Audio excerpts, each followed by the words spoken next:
En el día de hoy abordaremos el tema ¿por qué le pasan cosas malas a gente buena?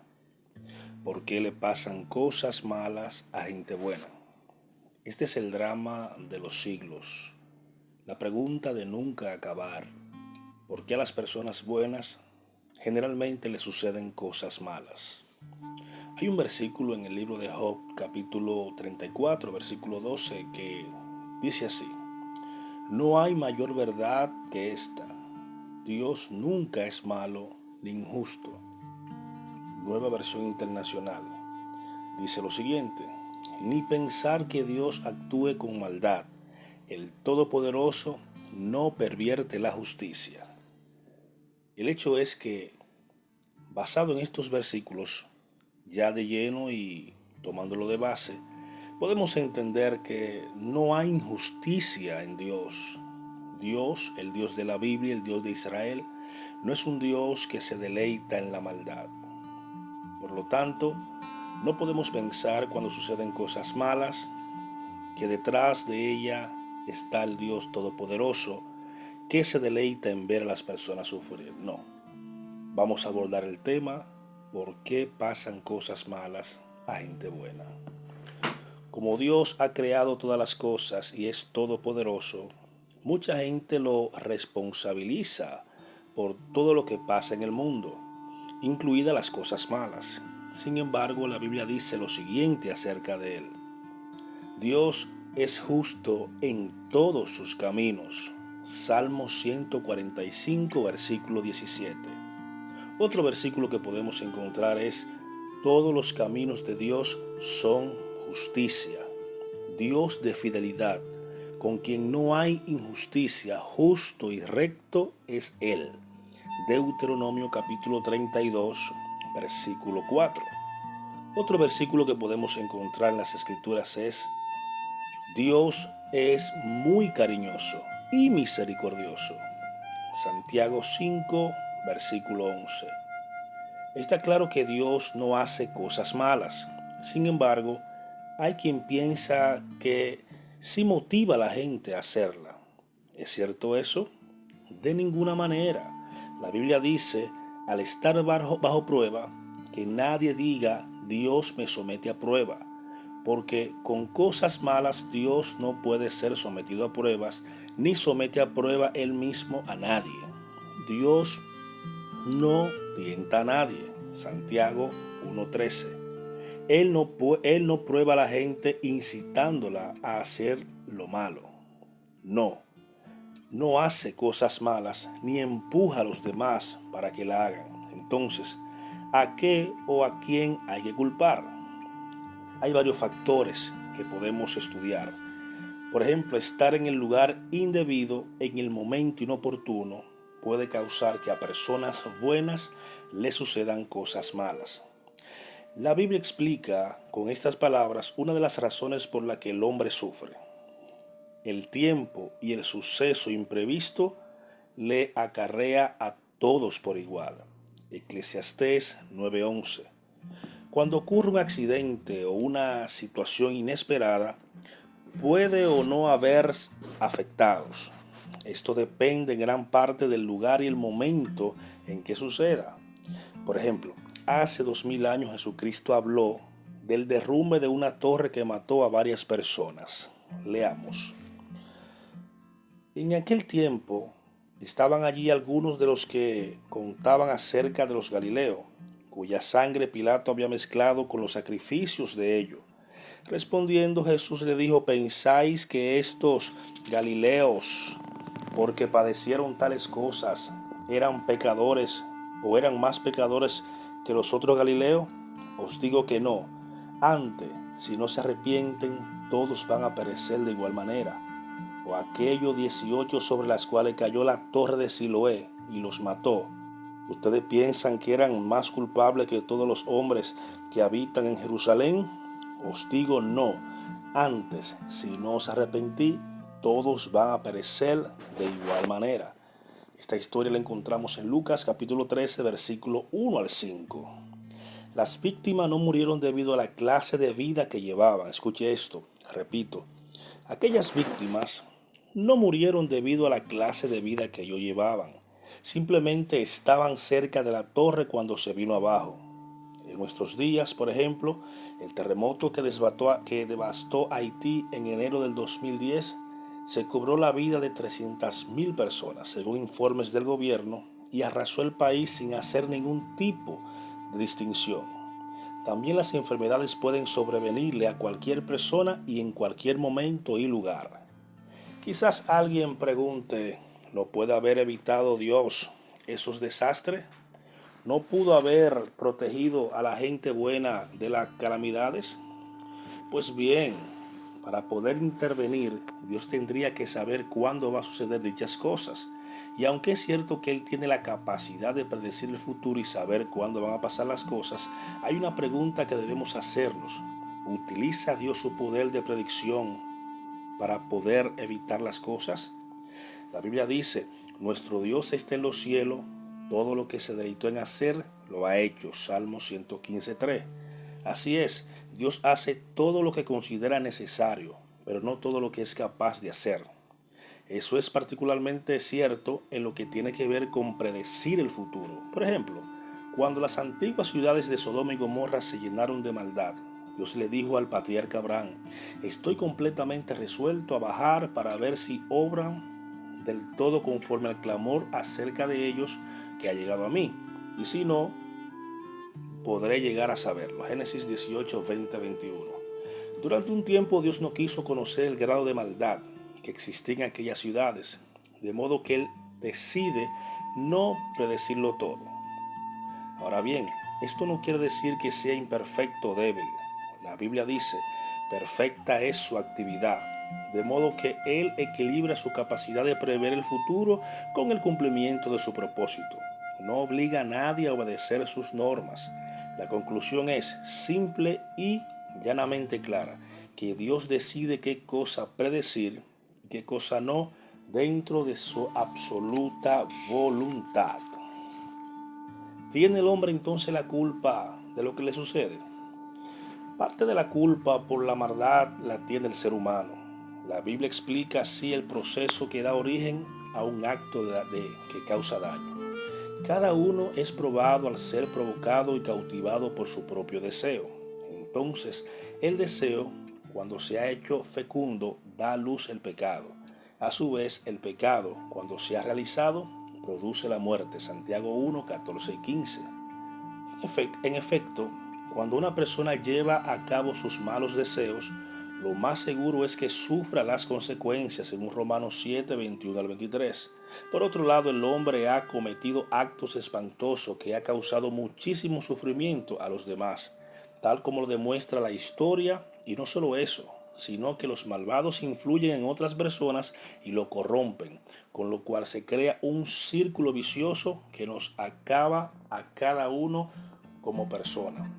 El Proverbio 1, 10 al 16 pueden utilizarlo como referencia. ¿Debería intervenir Dios? ¿Debería impedir que hiciéramos cosas malas? Bueno, pensamos en la manera en que hemos sido hechos. La Biblia dice que Dios nos creó a su imagen y semejanza. Gracias a ello podemos imitar sus cualidades. Génesis 1, 26. Además nos dio un hermoso regalo, la libertad de elegir. Podemos decidir si vamos a amarlo y obedecer sus mandamientos o no. Si nos obliga a actuar de cierto modo, no estaría quitándonos, es una pregunta, ¿no estaría quitándonos el libre albedrío? ¿No nos convertiríamos en robot programado para hacer lo que Él quisiera? Lo mismo pasaría si el destino o Quimet, en hebreo, determinara todo lo que hacemos y lo que no ocurre. Es de agradecer sin duda que Dios nos trae con dignidad, o nos trate, con dignidad, y nos permite elegir qué caminos podamos tomar en esta vida. Ahora bien, eso no significa que estemos condenados a sufrir para siempre debido a los errores y malas decisiones que podamos tomar. El regalo del libre albedrío, por un lado, si actuamos de buena voluntad y decidimos bien, puede irnos bien en la vida. Pero también, si actuamos mal y decidimos no obedecer los mandamientos de Dios ni las leyes terrenales, pues como está escrito en Romanos, las leyes no están ahí de lujo, están ahí para ser aplicadas. Podría ser una cuestión del karma. Mira, si le hiciéramos la pregunta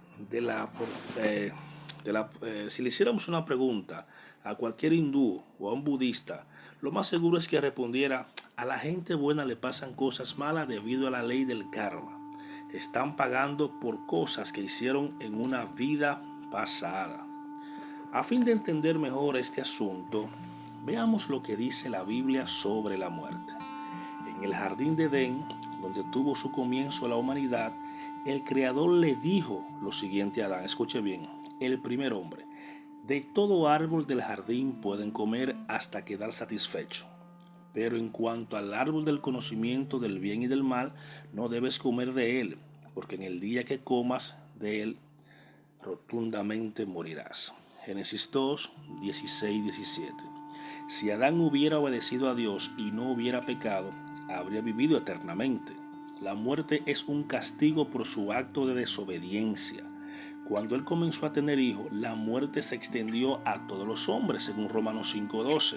Por eso se puede decir que la muerte es la paga del pecado, según Romanos 6:23. Además, la Biblia dice que el que ha muerto ha sido absuelto de pecado, según Romanos 6:7. En otras palabras, la gente no sigue pagando por sus pecados una vez que éste muere. Hoy día, millones de personas aseguran que el sufrimiento del ser humano se debe al karma. Quien tiene esta creencia normalmente acepta el sufrimiento como algo normal, sin inquietarse demasiado. No obstante, la idea del karma no ofrece ninguna esperanza de que dejen de pasar cosas malas. Se piensa que el único alivio que puede obtener el individuo es ser librado del ciclo de reencarnación mediante una conducta socialmente aceptable y un conocimiento especial. Dichas ideas, por supuesto, no van con la Biblia. Ahora, entonces, ¿cuál es la principal causa de por qué a las personas buenas les suceden cosas malas? ¿Sabía que el principal causante del sufrimiento es el gobernante de este mundo, según Juan capítulo 14, versículo 30?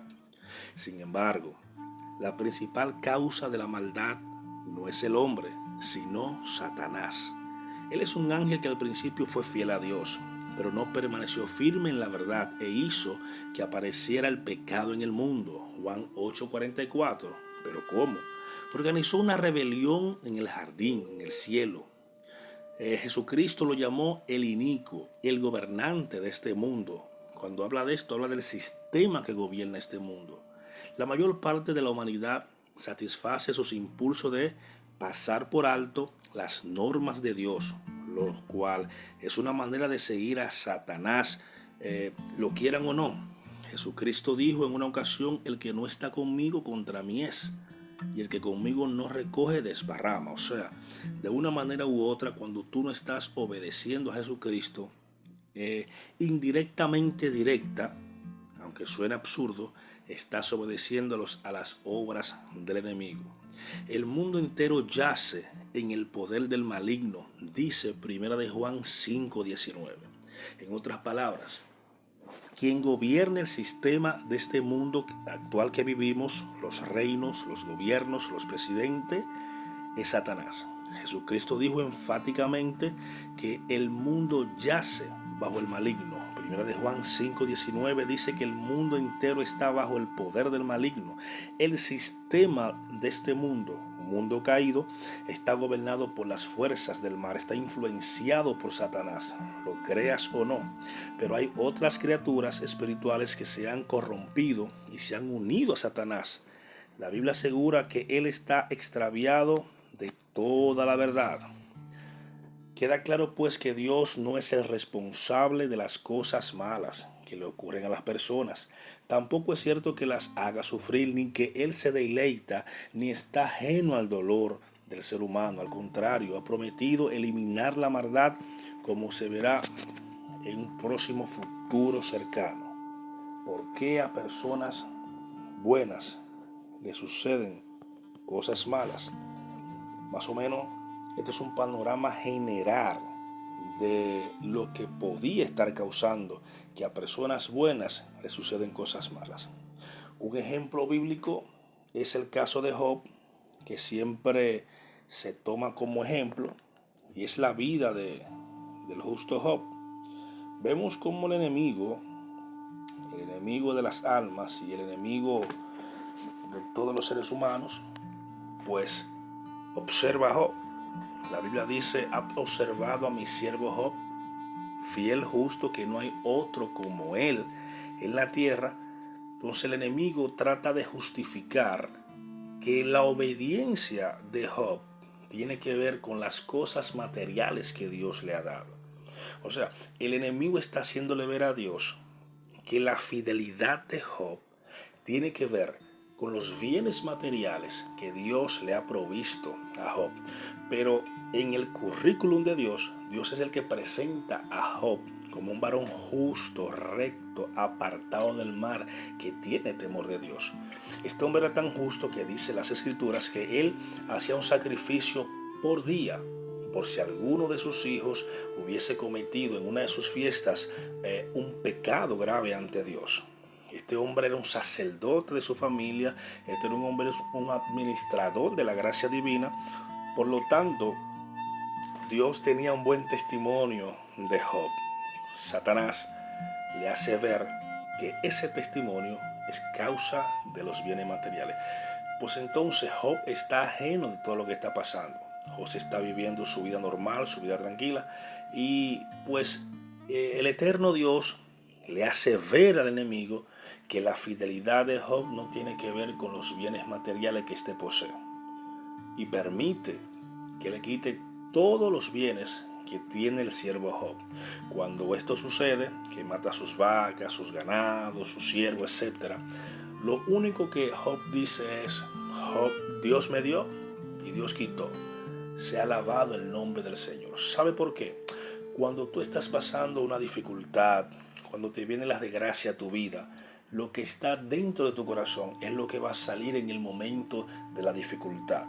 Algunos maldicen, otros se alejan de Dios, pero aquellos que son verdaderos siervos de Dios, cuando viene la desgracia, cuando viene la escasez, cuando vienen situaciones difíciles a la vida, lo que sacan de su corazón, como dice Jesús, es del buen tesoro del corazón. Lo que Job dijo fue: pues Dios me lo dio todo, Dios me lo quitó todo, sea alabado el nombre de Dios. Job seguía fiel a Dios. Dios le demostró a Satanás que el siervo Job le servía por amor y no por los bienes materiales. Satanás le dice: mira, piel por piel, el hombre por su salud dará lo que sea. Dios permite que le toque su cuerpo, pero no toque su alma, no toque su espíritu. A Job le cae una sarna, Sahara, una especie de lepra, y pues este hombre sufre mucho, pero sigue fiel a Dios. Inclusive su esposa le dice: todavía te mantienes fiel a Dios, maldice a tu Dios y muérete. Otras versiones dicen: bendice a tu Dios y muere. El hecho es que Job dijo: solamente recibiremos de Dios el bien y no el mal. Sea alabado el nombre del Eterno. Y empieza el drama de Job desde el capítulo 2 hasta el capítulo 17, los tres amigos de Job, las intervenciones de ellos, las quejas de Job, cómo Job quiere tener una audiencia con Dios para explicarle o preguntarle por qué él, de su desgracia, él no sabía que fuerzas espirituales estaban influenciando sobre su vida para dejarle una enseñanza, mis amados y amigos, y escucha, de por qué a personas justas les suceden cosas malas.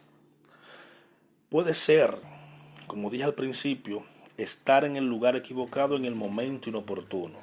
Pueden ser también por decisiones malas que tomamos nosotros como seres humanos, por no acatar los mandamientos de Dios.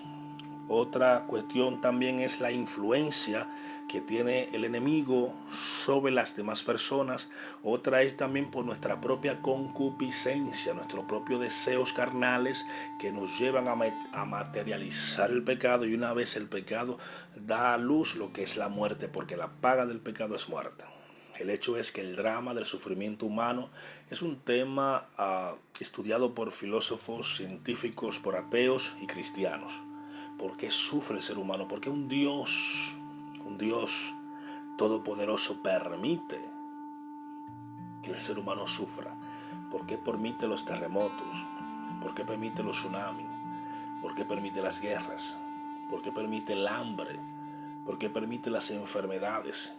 Al principio le dije que eso tiene que ver más con la posición del hombre que con la posición de Dios. Dios nos ha regalado lo que es el libre albedrío, que es la capacidad de poder decidir y tomar decisiones propias sin la intervención de Él.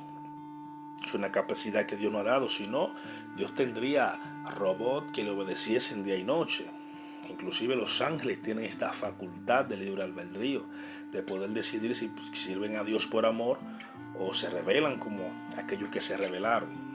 El hecho es que el ser humano, el sufrimiento que tiene que ver más con la naturaleza caída, el egoísmo que tiene el ser humano.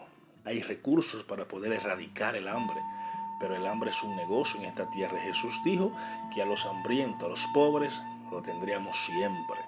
Dios no tiene que ver con las desgracias del ser humano. De hecho, Dios ha provisto un cordero, un medio para que el hombre acceda a Dios a través de Jesucristo. Pero inclusive al mismo Jesucristo han desechado porque el ser humano quiere vivir a su manera. Dios ha dado lo más valioso que Él tiene, que es a su Hijo Jesucristo. Es la puerta, es el camino, es la verdad, es la vida.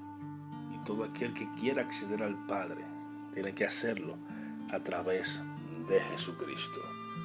El drama del sufrimiento humano, siempre van a estar las preguntas ahí, pero para cada pregunta hay unas respuestas. Yo sé, hay situaciones que pasan que no tendremos las respuestas quizás en esta vida, que tendremos que lidiar con eso e inclusive aprender a vivir con eso hasta que Dios, en su infinita misericordia, quiera o no, es su voluntad, pueda revelarnos. Deuteronomio capítulo 29, versículo 29 dice lo siguiente: las cosas ocultas pertenecen a Dios, las cosas reveladas son para nosotros y nuestra descendencia. No podemos irnos más allá de lo escrito, no podemos irnos más allá de lo revelado. Tenemos que aprender a vivir por fe, como dice Pablo, por fe vivimos, no por vista, no por lo que veo, no por lo que toco. Pasarán situaciones en nuestras vidas que no tendrán explicaciones, pero lo que sí tenemos que tener presente es que Dios es bueno y misericordioso, lento para la ira y grande en misericordia. Siempre recuerdo este versículo de Jeremías capítulo 29, versículo 11, una palabra de fe y de ánimo que Dios le envió a su pueblo cautivo en Babilonia a través de Jeremías. Jeremías le dice al pueblo: los pensamientos de Dios son pensamientos de bien y no de mal, para darnos un futuro y una esperanza. Dios no se levanta pensando qué mal hacerte. Dios se levanta, por así decirlo, porque Dios es eterno. Dios no duerme. Salmo 121, Él no duerme. El que te vela, el que te cuida. Es una forma metafórica de decir que Dios está pendiente de ti y que desea el bien para ti. Salmo 23 dice: ciertamente el bien y la misericordia me seguirán todos los días de mi vida. Y Deuteronomio 28, hablando de las bendiciones de obedecer a Dios, dice que éstas te alcanzarán. Tú no tendrás que buscarlas. Si eres obediente, ellas te van a alcanzar. Así que, shalom para tu vida.